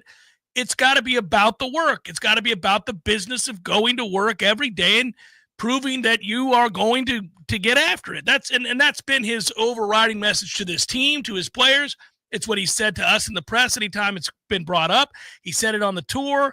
He said it to me in Charlotte. When I talked to him about the offseason, it's like, look, anybody can tell you they're excited. Anybody can tell you they're ready. Everybody's going to tell you how good they're going to be. I just want to see it in the work that they do every day and the passion they play with. And I'm fine with that. But, yeah, I mean, you weren't going to glean much from his comments yesterday. So the key, though, is when we get into preseason camp and then installation press conferences right after practice. My hope is that he'll follow form from spring, but I don't know. With the specter of Alabama there, he might want to be extra bland because in the spring there was fire in there. He was pissed. There was insight. Tough conversation. Yeah, but he was willing to vet that out with the press, like through the press, I should say, not with, but through the podium and communicate that those things are going on. I wonder, though, because I think the whole goal of closing practice wasn't just because Gus comes in and he wants to do something else. That's a big part of it. But it's that you have so many new things that you're going to catch a team by surprise in some ways, like you're a brand new head coach at a new institution. Like there's just so much mystery about what Florida State is that he's now 31 days away or 30 days away from kicking it off and keeping it as quiet as you possibly can in this era of college football for your opponent. So I wonder what it's going to be like when he steps to the podium for the next few weeks. I don't have a problem with him being so close to the vest right now. Some people think that, it would stand to reason that because we were shut out of practice again, that we might be frustrated or bitter about that. No, it just means we won't have a lot to go on. I won't be able to give you the same sort of context on a daily basis about a player or whatever a situation might be. But I get it. You're installing a brand new offense with brand new coordinators, brand new defense, and you're about that business and work, and you probably overstated a lot of things a year ago. So you're going to be close to the vest. You've been burned. That's your own doing. If you want to shut it down, shut it down. I don't think it's a great idea, but I understand it. I can live with it. It's not – I'm not sitting around even thinking about it, really. It just means that we're not going to know anything other than what Mike says, which you just alluded to. And sources give us. Yeah. Well, we'll talk to sources, obviously. And by the way, I mean, if we get anything good with that, I'll be very happy to talk about that. I mean, I'm not going to, if the source is a reliable one that I've had for years and he's been spot on every time, then yeah, I'll go with that kind of information to try to provide some context or to have a discussion about an issue or something that's good that's happened or bad, whatever. But we're not going to get much. And that's why, if you weren't already incredibly eager to see what we look like against Alabama, of all things, then you're going to be even more so now. This facilitates a lot of intrigue, a lot of, I don't know. This will be interesting. The hard part about this season, looking ahead on the schedule, is the challenge is going to be that you're going to have to sit with whatever the Alabama performance was, good or bad, for 3 weeks. And you're just going to have to sit with that one data point because there's not much to learn. Your next two opponents, there's a bye week in between, then you get Virginia on a Friday. So it could be a misrepresentation, an unfair characterization of what this football team is for good or to the negative. But whatever that performance is, they're going to play 2 other games between that time and Virginia, but man, that ain't the same thing. It's not even close to the same thing. It's so weird, like the Virginia game is not something we would want to talk about with Alabama, the specter of Alabama looming. But that game is so critical because if you're anywhere close to being anywhere near the standard, let's put it that way, that Florida State should be, which you're not all the way there. We know you're not there yet, but how close are you? Kind of gets represented in the Virginia game.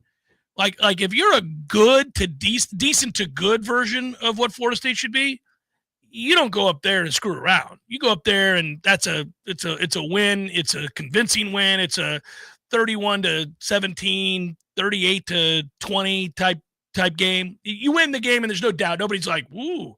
No, you know who the better team was, and then people will feel some affirmation of the belief that we could be pretty good again. What was fascinating is the coaches would never say this out loud, but it's almost like you get a second fall camp after the Alabama game. Mm-hmm. You run your guys out there with your best assumption through what you're about to go through for 25 practices of here's what we can do for this one game.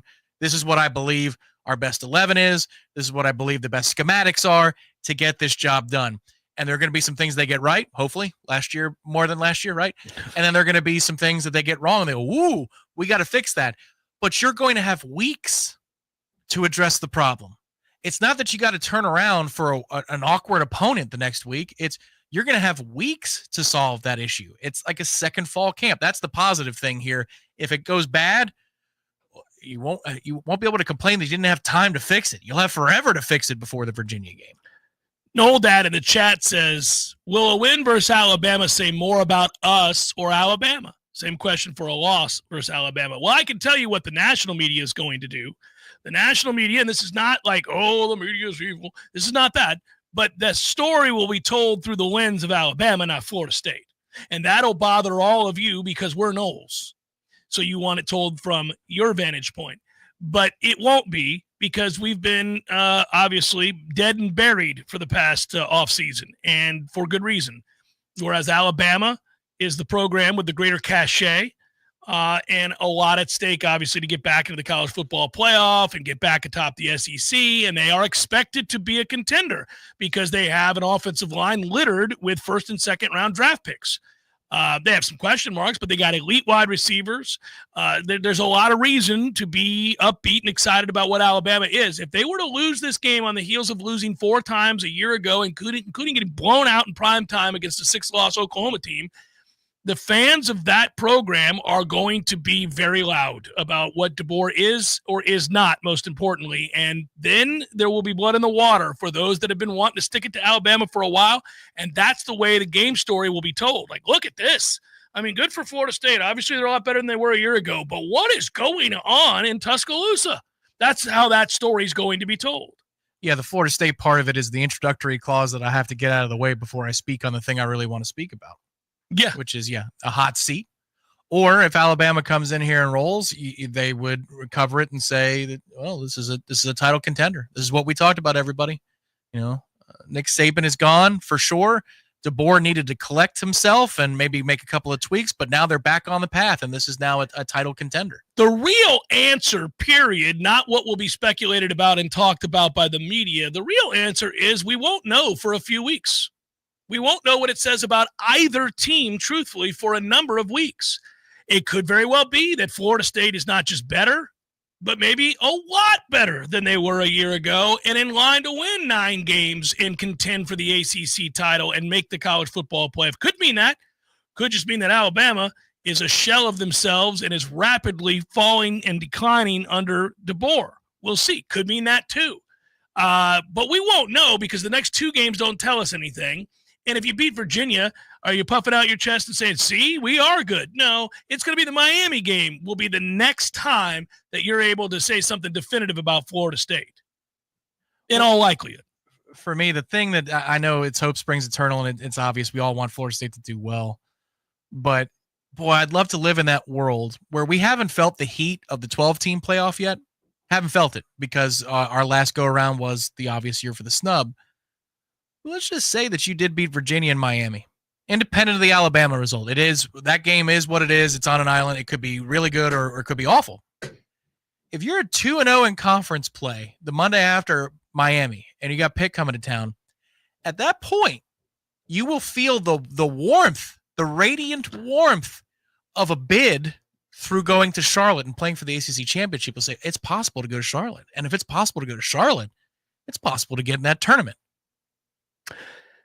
Yeah, I agree with you. If you can win that game against Miami, I think it's huge, regardless of what happens against Alabama, because I think you're going to beat Virginia. So let's say you beat Miami. That's your big upset of the 4 games that we talk about. Right. And then you start really getting greedy because what will Florida be when we play them at the end of the year? I think the one in which you're fighting a major uphill battle is the Clemson road game, but who cares? Because at that point, you're right. It could be the first of 2 that you play with Clemson at that point, because now you're looking at Pitt, Virginia Tech, Wake, and Stanford, and you're saying, well, I mean, look, just don't slip up in any of these games. And then you never know what will happen in Death Valley against Clemson. Probably going to lose, but that doesn't mean it's the only time we play them. It's just that feels like such a nice and healthy mental exercise. I'd love to live that as a reality, because we're often talking about what is the Alabama implications for this, that, and the other. And, of course, a win over Alabama is the best thing that could happen to our recruiting like of any of the results. That would change things and for the better immediately.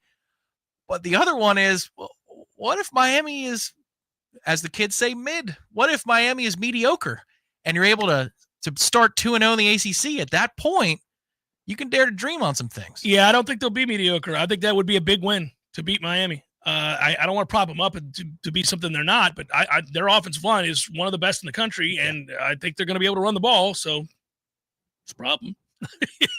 That's a problem. Well, our 12th defender is Mario. That's true. And that's everybody's 12th defender. We should call him the 12th man. I know Texas A&M will get pissed off, but we should call him the 12th man. Cornbread Hemp's CBD gummies, made to help you feel better. If you've been stressed out lately, feeling some discomfort, just want to relax, want to try to get some sleep. Formulated to help relieve discomfort, stress, and sleeplessness. I need that, buddy. Those CBD gummies are an aid to the good night's rest. All products, by the way, third-party lab tested, USDA organic, and to ensure safety and purity, they do all of that for you. Right now, Jeff Cameron Show listeners can save up to 30% on their first order. Head to cornbreadhemp.com/warchant. Use code warchant at checkout. That's cornbreadhemp.com/warchant. Remember to use the code warchant. CBD gummies from our friends at Cornbread Hemp. cornbreadhemp.com/warchant. In hour 3, Matt Lasser going to join us in the second segment. We're going to talk about the recruiting prowess right now for Florida State basketball with the big verbal yesterday of a 7-foot center and some other guys perhaps in line to get in this class. Could Florida State be recruiting a top 20 class for next year in basketball? That's how you hit the ground running, Luke. Good work. We'll talk to Lasser next hour. Stick with it. It's good. Jeff Cameron Show, 93.3 Real Talk Radio and Warchant TV.